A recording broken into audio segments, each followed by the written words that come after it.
nagiging news king. So we have to look at the possibility of transforming ourselves.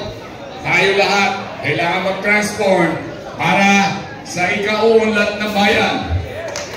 Alright? So, we are happy here tonight. Everybody is in red. Alam ko yung color ni Isko, hindi red, eh, blue. Pinalitan din ninyo. Red na ngayon. Yorme, kala ko blue ang color natin. O Chinese New Year, papalitan na natin.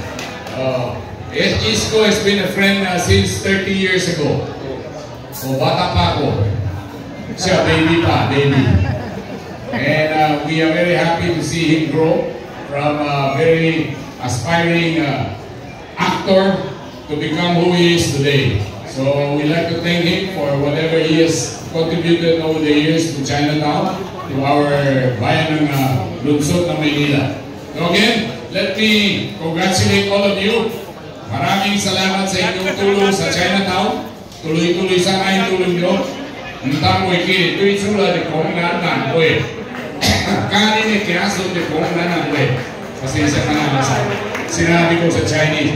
Kailangan yung mga anak nila, mga apo nila, matuto rin mag-Chinese.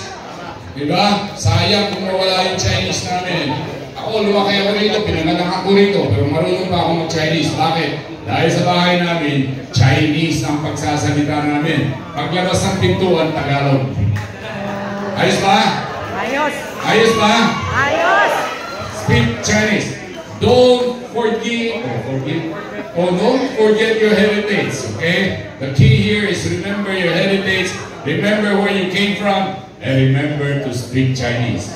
Maligong bagong taon sa inyong lahat. Salamat po. Maraming salamat po, Sir Cecilio Pedro, our President of FFCCII. Palakpakan naman po natin. Yes, maraming salamat po. And as we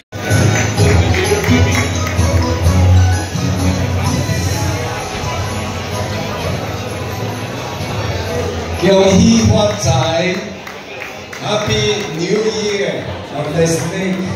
Happy Chinese New Year. Kami nagagalak na naimita na kami dito sa masayang pagtitipon na ito. It's so nice to start a year with Yorme and his tropa. Alam naman natin kung ano magiging resulta eh. First time pa lang nung nag-meet kami when he visited our Chinese Filipino Business Club Inc. Sabi ko, maganda ang future. Ang linaw, no? Because noon pa lang, maganda na yung nasa isip niya eh. Medyo long range ang tingin. No? Alam niya kung paano pa aayusin ang ating syudad na lalong dumanda.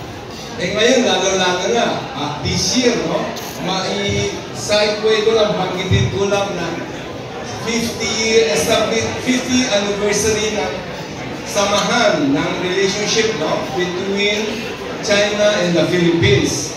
Kaya kami, sa Chinese Filipino Business Club, kasama kami dito sa buong Filipino-Chino Magkaibigan Foundation Inc. Ang gusto namin i-pray at i-advocate ang peace, no? Between two nations. Na maganda naman yung pinag-umpisahan natin, gusto natin tuloy-tuloy pa natin. No? Kaya kami, lagi inalo namin peace. Kita nyo ang samahan natin. Kami lahat, no? Kita nyo, singkit ito. No?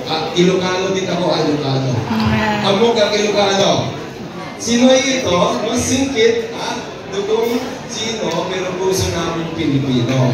Kaya, alam natin sitwasyon natin sa Pilipinas, sino ba magtutulungan kundi tayo rin. Diba? Kaya kami, grupo kami ng Filipino-Chino Magkaibigan Foundation, handa kami para tumulong. Ang turo nga sa atin, di ba? Tayong lahat magkakapatid, no? We are all brothers and sisters in the eyes of God. Kaya dapat lang magtulungan. And, siyempre, gusto natin yung ating magiging future. Future ng City of Manila, lalong maging maayos pati. Okay? Kaya kami, alam natin kung kanino kami. Oh! Mabuhay! Mabuhay tayo lahat! Maraming salamat po.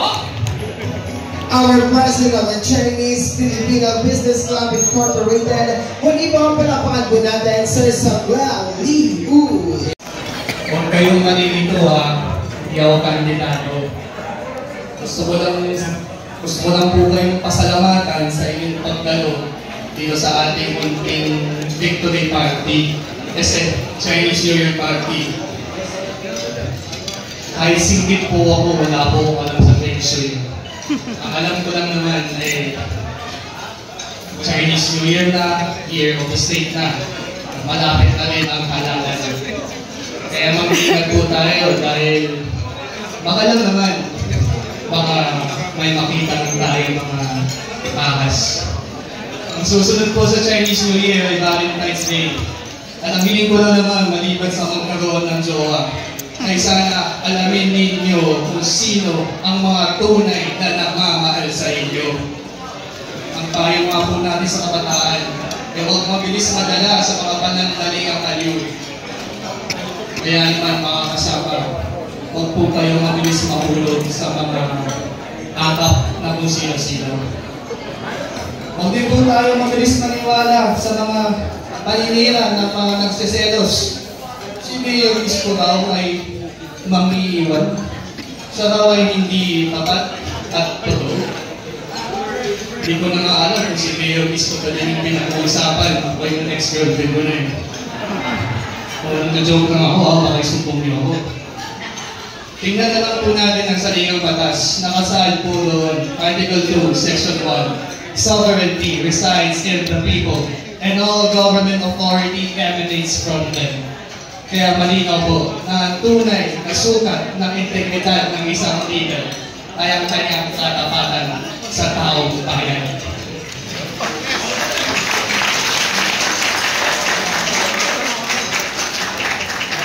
At kung meron naman talagang nangiwan dito, sila po ang nang-iwan ng kanilang tungkulin para sa tao at si Mayor Isko Moreno lang ang nanatiling tapat at totoo sa kanyang misyon para sa mga Manileño.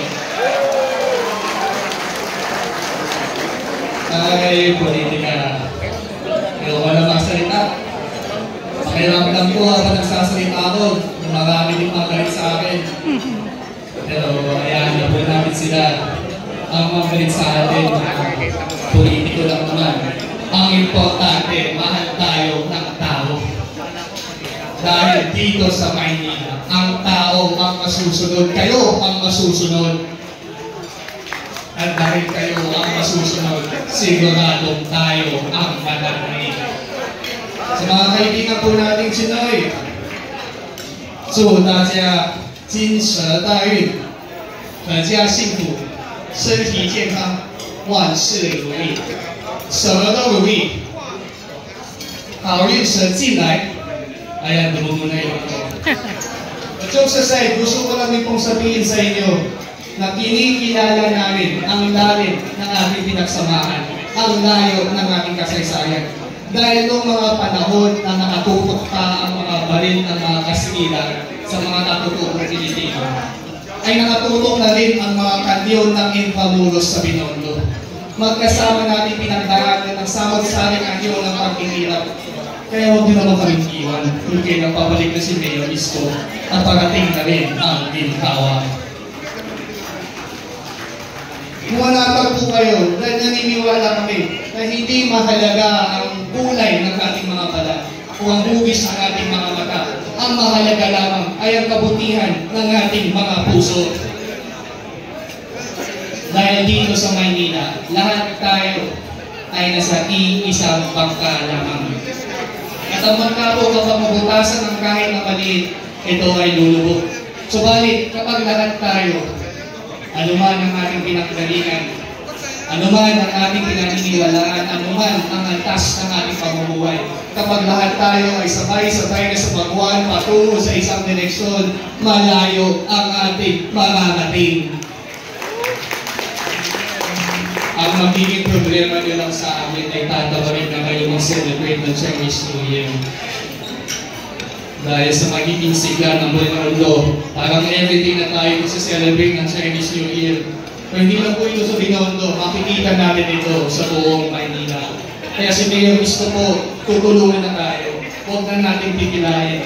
Supportahan na natin ang buong Yones Choice. Pwede ba? Yes!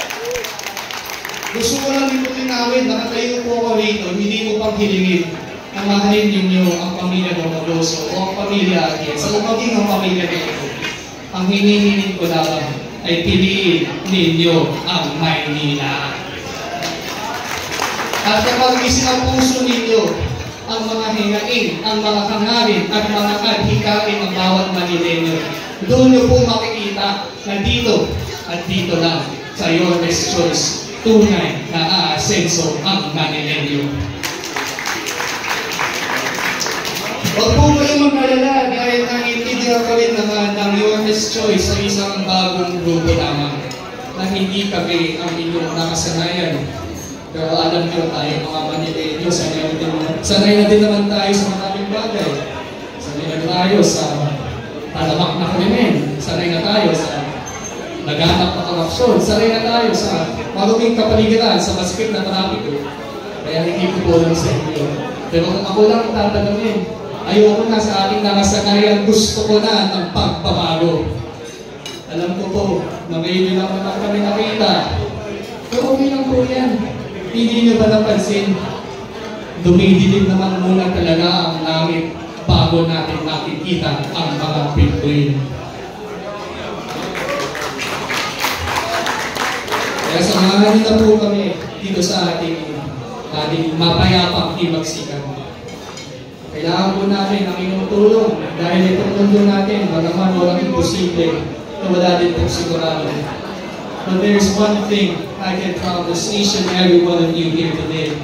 My friends, my fellow patriots, together with your help, itagano po sa bato, we will make Manila great again.